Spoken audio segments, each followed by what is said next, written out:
যে সকল ব্যক্তিরা সিয়াম পালন করে কিন্তু সিয়ামের প্রতিদান পাবে না, তারা কারা?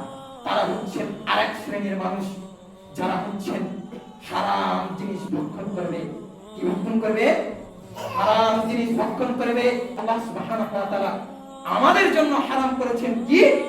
খাম, আল মাইসির, আল কুবা, তিনটা বস্তু এখানে নিয়ে এসেছেন।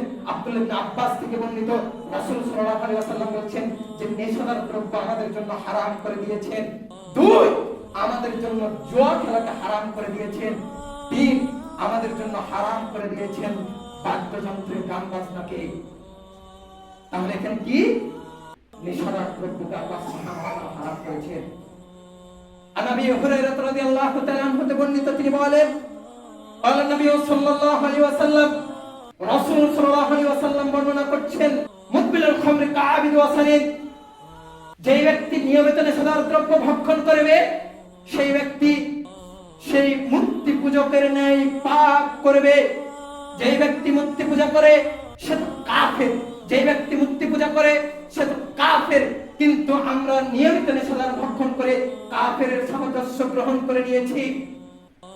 রাসূল সাল্লাল্লাহু আলাইহি ওয়াসাল্লাম বলেন, মান তাসাব্বাহা বিকওমিন ফাহুয়া মিনহুম।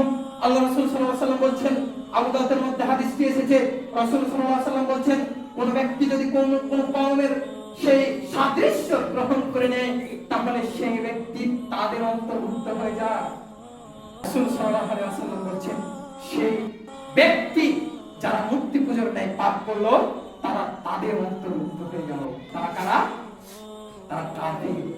তারা কারা? তারা মুশরিক। তারা কারা? তারা ইহুদি। তারা কারা? তারা খ্রিস্টান। তাদের অন্তর্ভুক্ত হয়ে কি আপনি মরতে চান? আমি আপনাকে বলে যাই, জীবনে যতদিন বেঁচে থাকবেন নেশাদার দ্রব্যকে পরিত্যাগ করার চেষ্টা করুন, নচেত আপনার জীবনে যে দুর্দশা আসবে, আপনার জীবনে যে দুর্দশা আসবে আপনি জীবনে কল্পনা করতে পারবেন না।